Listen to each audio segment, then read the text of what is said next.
I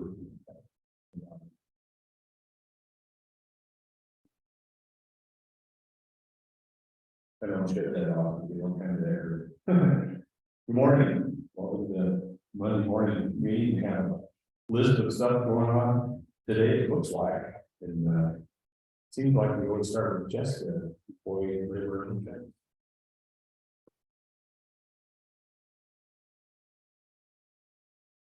Good morning, Jessica Morgan, Human Resources. I do have one request to fill this morning from Public Works. Their engineer tech 2 with the sign has resigned, so they would like to fill his position. It would be a domino effect potentially. Maybe it'd be more.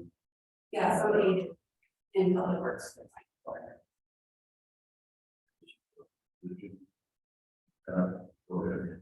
There's something wrong. Commissioners, we can't hear anything. There's something wrong with the audio. Bailey's calling Bob. There's something with the audio. That's correct. Oh, Yeah, it's difficult to hear. Did you hear my question? no, sorry, Kelly was talking. So. Have you debriefed the individual Yeah, we did do an exit interview. He went to work elsewhere. Commissioners, we can't hear anything. I don't think those online can hear us. Can't do it. You can't do Russ.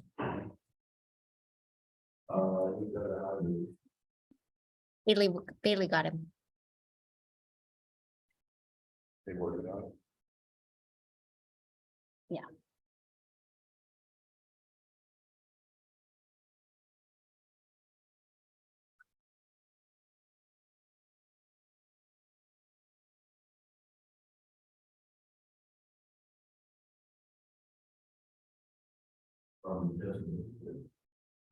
Bob's coming.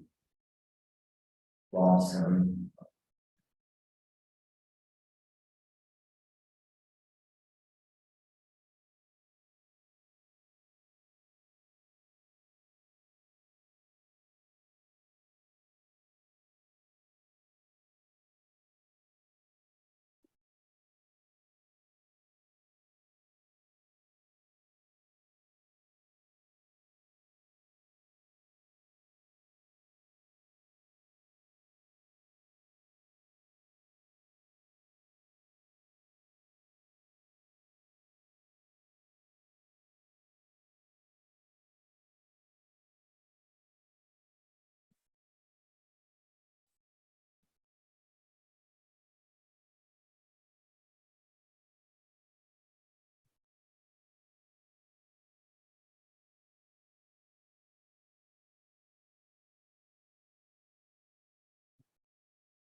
Yeah. And Bailey, you want to acknowledge if you can hear us? Yeah, that sounds way better. Yeah, they got us. Okay. I hate to have you repeat, but if you don't mind doing that, Jessica. Of course. So I do have one request to fill this morning. It comes from Public Works. Their engineer tech 2 with the sign shop has resigned and they would like to fill his position. And this could potentially be a domino effect as well. Commissioner Mortensen asked if they did an extra interview, and it sounds like he just took a job with a different company. Correct. Any other questions for? I have no concerns with the request. I'm good with that too. Okay, Thank you. And that's all I have on my list this morning. okay, thank you. Thank you. Victoria, Risk.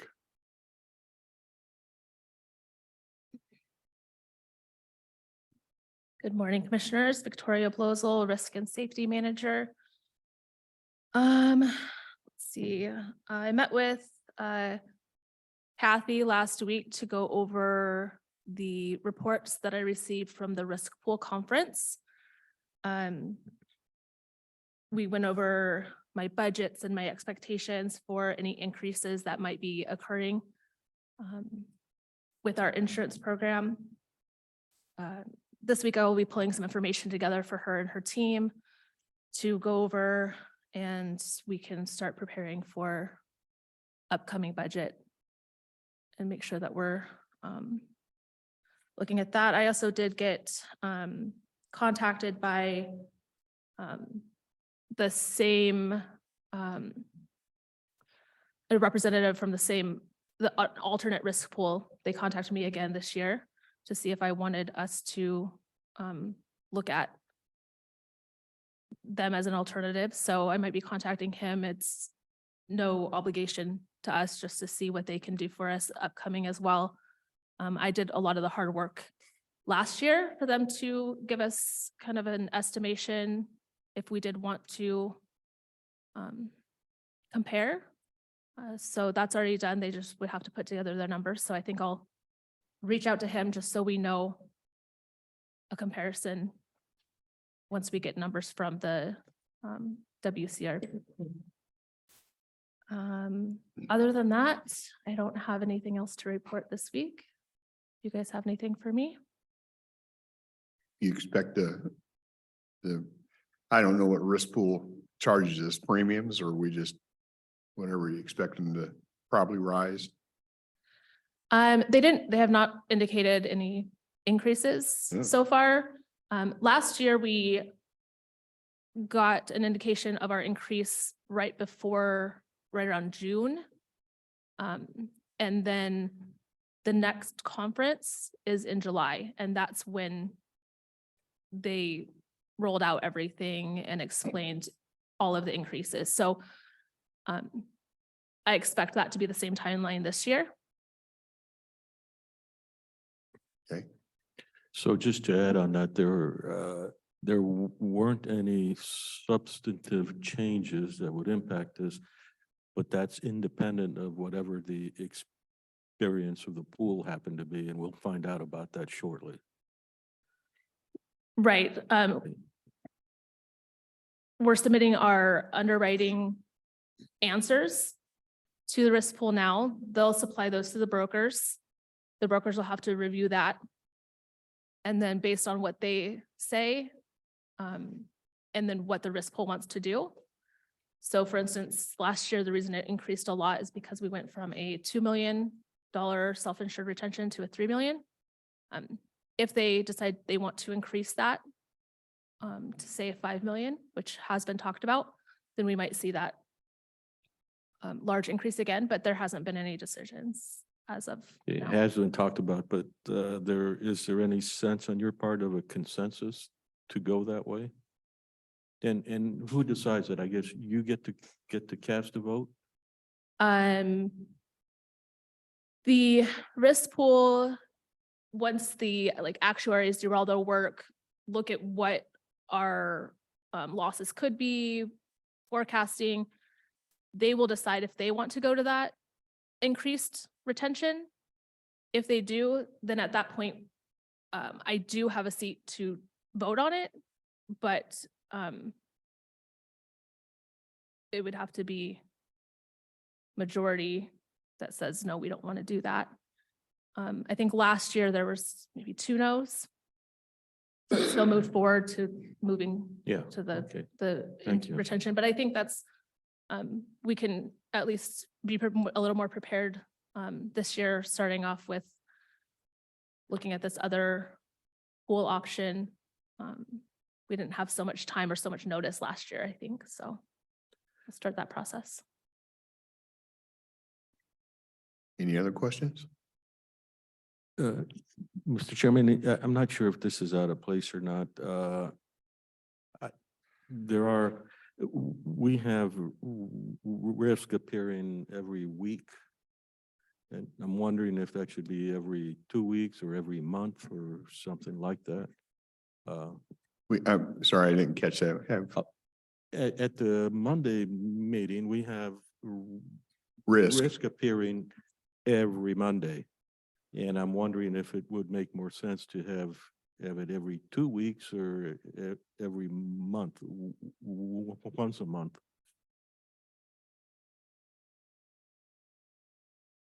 I don't have an issue with that. I think you would, if you had something burning, you'd show up anyway, right? Yeah. Correct. Yeah.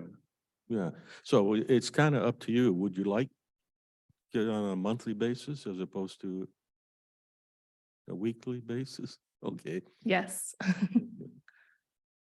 Unless there's something that I maybe, and I Right. can get with Kelly and schedule. We're it. always open for Yeah. that. Yeah. I don't want you to feel ignored. I won't. Okay. I don't see anything else. Thanks. Okay, thank you. See Kathy, but we've been over quite a bit of the, come on up. We gotta.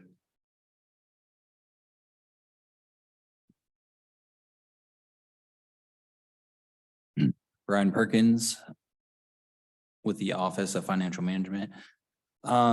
We just have one thing really to touch on. Essentially, we've been working on the cost allocation plans for 2014 and 2015. We've been working with the IT team as well as the risk team to kind of come up with our allocation plans for 24 and 25. Other than that, I really don't have anything else.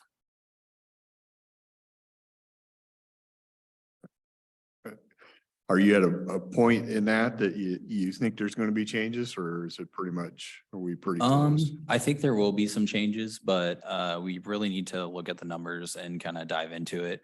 It appears to me that we haven't done a substantial update in a year or two, or probably about 2 years. So there could be some changes, but to the magnitude, I can't speak to that. Yeah, okay. Any questions? Oh, and just to say, I do like that. Yeah. I think allocations need to be simplified, rationalized, but our attempts to parse down to the lowest level causes us to do some silliness. And I can't see that Kathy would continue that. Am I close? Yeah, I mean, our goal is to definitely simplify the process as Yeah. much as possible. And typically, so that way we can roll it over year and have consistency and keep it simple. But we're still going through that process, and we'll come up with a plan that makes sense going forward. Okay, thank you. Anything else? Thank you. Corrections, Marin.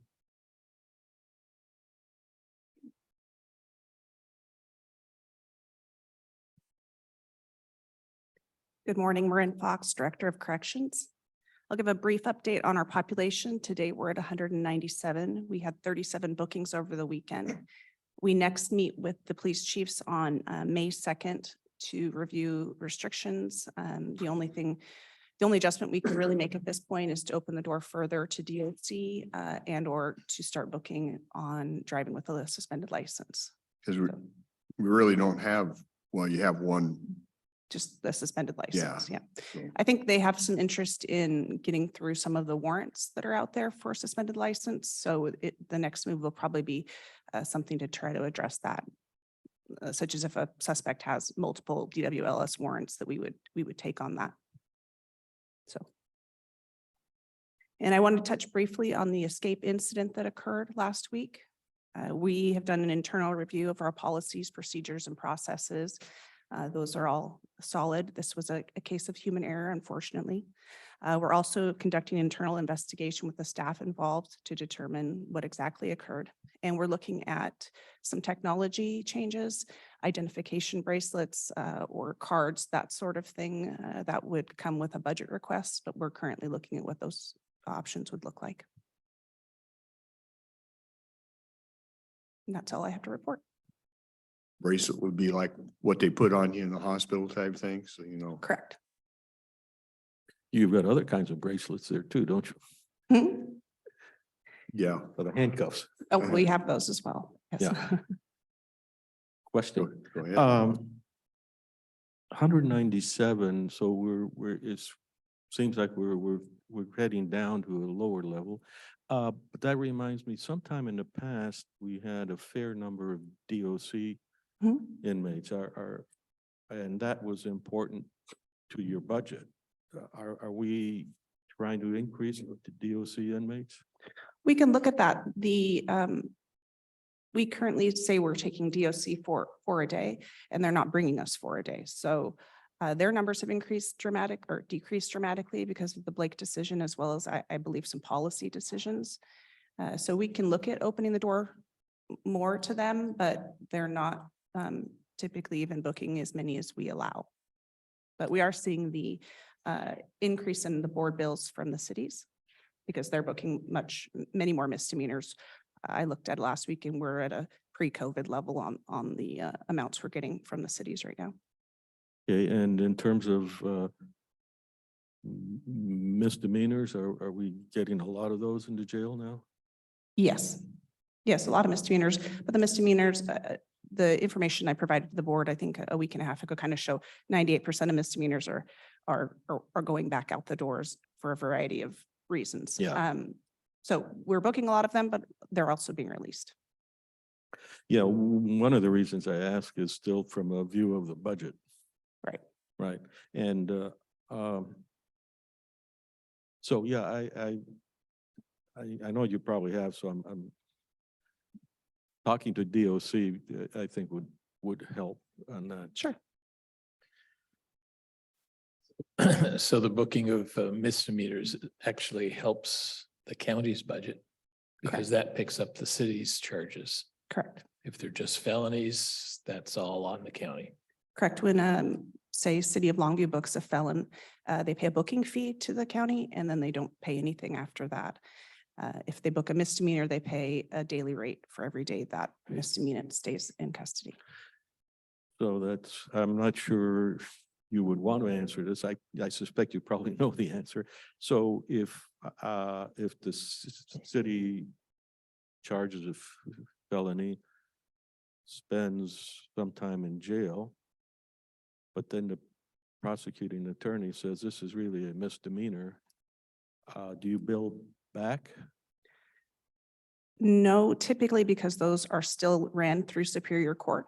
So when a plea occurs, it's still under Superior Court. Infrequently, they will pull it out of Superior Court and refile in District Court. In that case, we would bill the city. Oh, so the designator is Superior Court versus Correct. District Court? Right. So it's not purely a felony or a misdemeanor. Right. And that's something we could look at. That doesn't occur that often that a felony Yeah. would plead down to a misdemeanor, but that's something we could look at contractually. Well, I've run into animosity from the municipalities on that, and I've never quite understood how big a deal it was, but if you're angry, I guess that makes it a big deal. Right. Any other questions from Marin? Thank you. Kim, IT.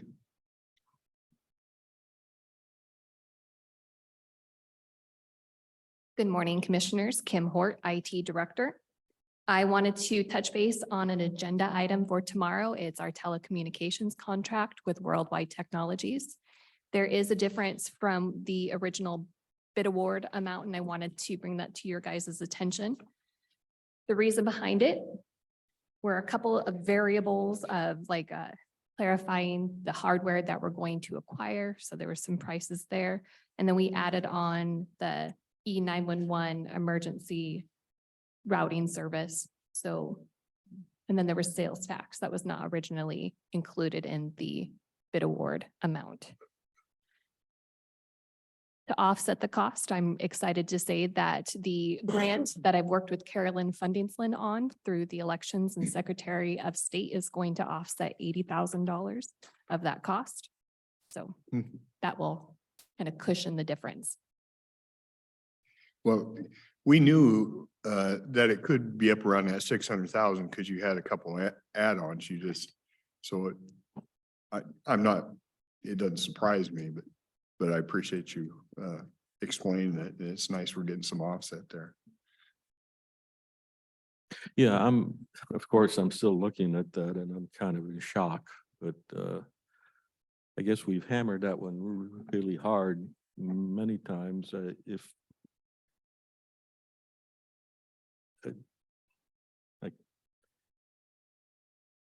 enough, okay, None of that what's stuff is making me cheap, is it? hesitate is you use the phone, I use the phone, you use the phone.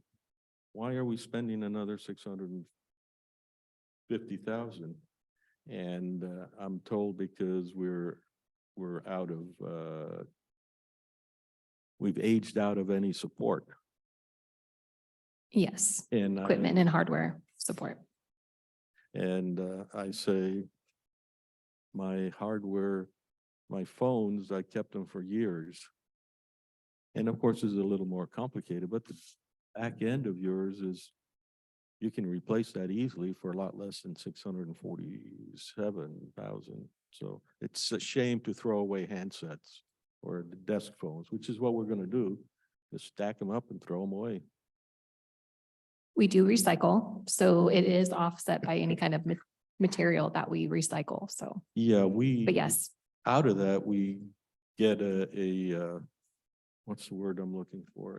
A satisfaction of some kind, but we don't get any real amount of money back. In fact, I'm surprised if we would get any money back. I was pleasantly surprised with the company that we went through down in Portland.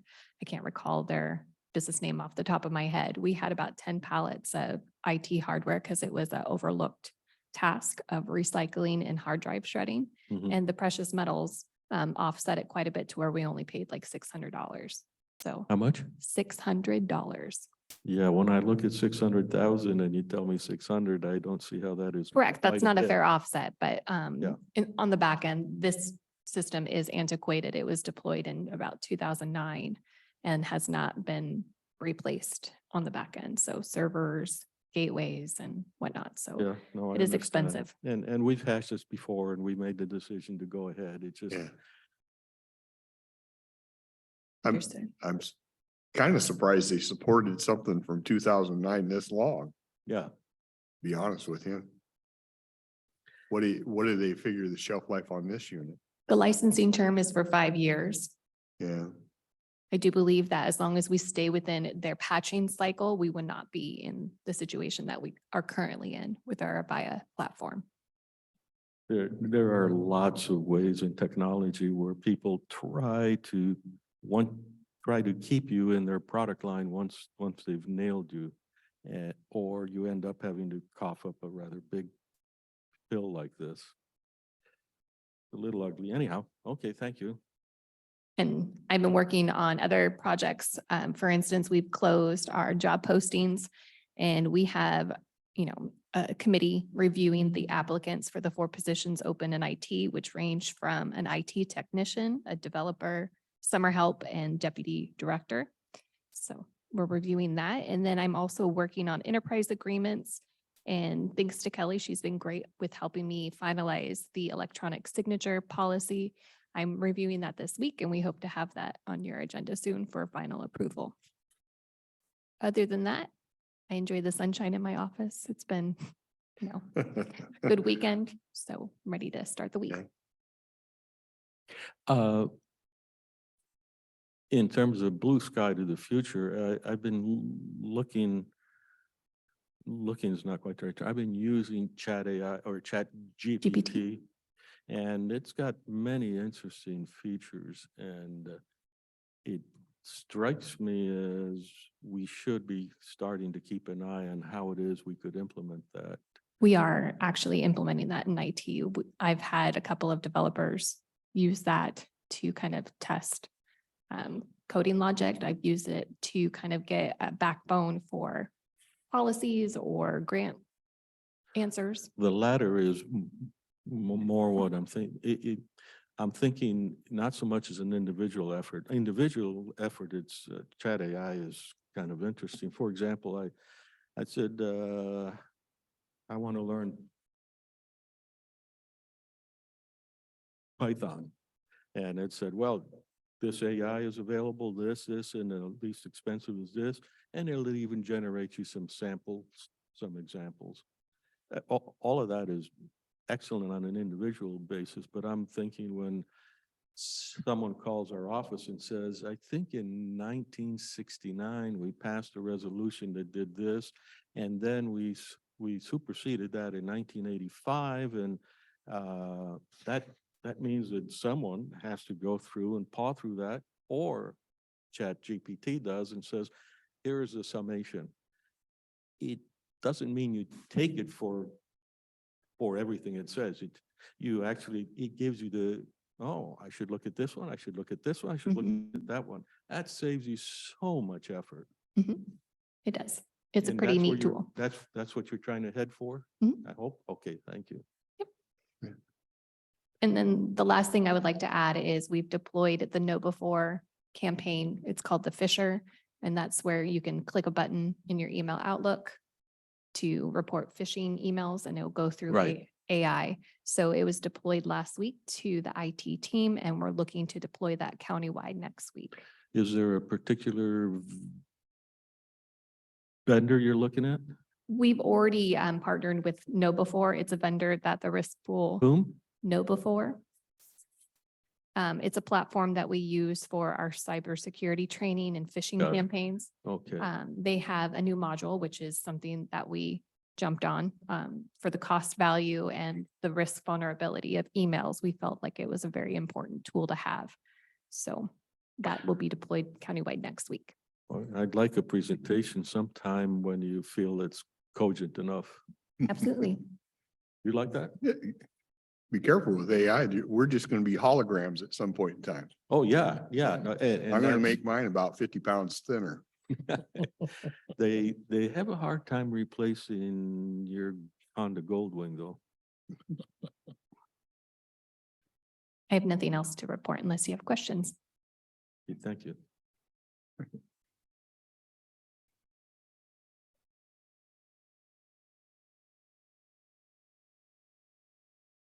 Down to miscellaneous. Bill, did you have anything or you just sitting in? Okay. Well, I don't see any hands. I don't see any. We can recess this till 11 when or you have anything?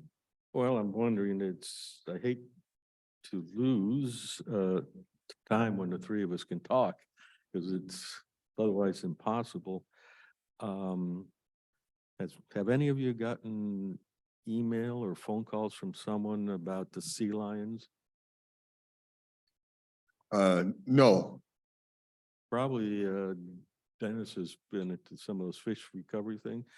How big a deal is that? This individual says there's sea lions all the way even up to Coweyman, I thought. Somebody, I saw a report, how many miles up right at the dam? I mean, it was way up the Cowlitz, way up. Yeah. Up the Cowlitz. Yeah.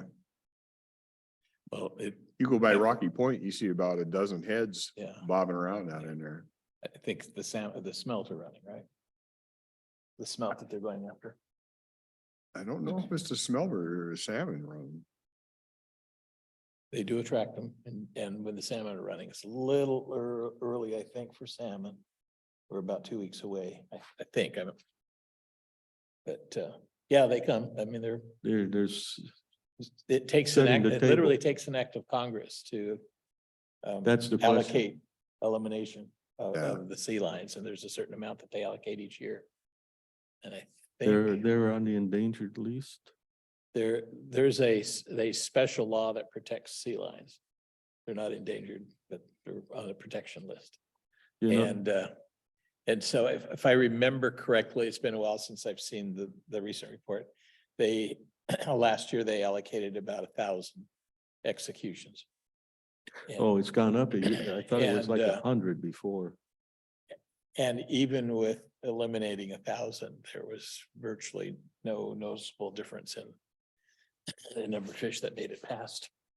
So But by the way, is there a commercial value to sea lions? again, I'm going on memory, but the tribes have kind of right of first refusal because of cultural Yeah. heritage issues, so. But it's, other than that, cultural value, there's not a commercial market for sea lion blubber meat that I know of. I don't. It would be legitimate for us to import orcas onto the cowlitz. Well, the orcas are gonna follow the salmon too, but they have to be Chinook salmon. Yeah, And that's being worked on. I saw an orca in Alaska take a seal right off a buoy. Mhm. oh, really? Yeah. Yeah. Well, you remind me, in La Jolla, California, a very nice coastline there, and there's a beach that's called, Children's Beach. Children can't go there, and it's been that way for many years now. It's all sea lions, and you don't want to go near them. They explain to you that's their territory. Well, they put on quite a display down in Astoria, taking over the docks. They Yeah. do, don't they? And Yeah. they're noisy. But yeah, we do see them all up and down the Yeah. Cowlitz at certain times of the year, and then they disappear, they go someplace else. So is there anything we can or should do? Is there a letter we should send? Yeah, I think you're gonna say no. The decision-making process is in the works. It's something that they work on every year to figure out the allocation and what's necessary, but Okay, so, and that's all at the federal level. I think it's SNPs or the marine fisheries that figure that number out.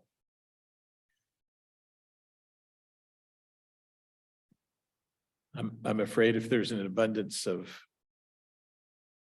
orcas, that would do the trick. But to get the orcas, we have to increase hatchery production of Chinook. And there's resistance because the scientists don't accept hatchery fish in the count toward recovery. And they compete with the wild fish for yeah. food and. Have you ever understood the underpinning of that? Oh, it's all science. Oh. Of course. Yeah. Yeah, they can be genetically identical and yet they're different species and have to be treated differently. We have the same problem with spotted owl and various variations of that critter as well. Okay, just a comment from the BHO meeting. The ASO had a proposal that the counties would subordinate or hire the ASO to manage the opioid, to monitor the opioid funding that the counties get. And that got put in abeyance because Cowlitz County plus all the other counties said, no, we want to see what we can do for ourselves on that. So we're still pending what our PAO will say about that. And I thought that was sort of the biggest change, other than the rescinding of the vaccine mandate. Yeah. Anything else? I don't have anything. I haven't had anybody contact me. I see a lot of activity on Facebook about the seals, but I haven't had anybody contact. Oh, yeah. It's kind of interesting on Facebook. I haven't seen anything about seals. At least I don't think I have. It's almost like there's the stuff I see and the stuff you see, and they're kept apart, which, I don't, I'm fascinated by whatever algorithm they might actually have. They use. Yeah. As you can imagine, I get a lot of motorcycle stuff. Oh, But okay, other- yeah. Sea lions and motorcycles. Yeah, evidently. Yeah.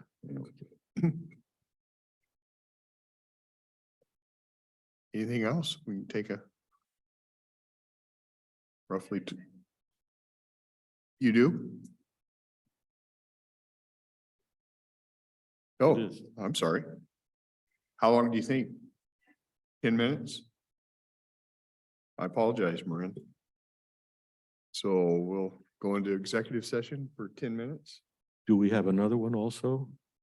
Is it just one? I see two Potential litigation and performance of an employee.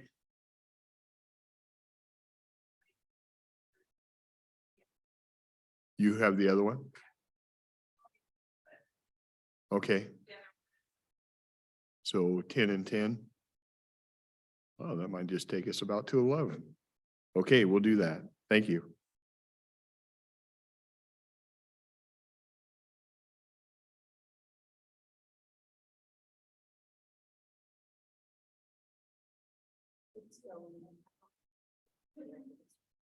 Oh, okay.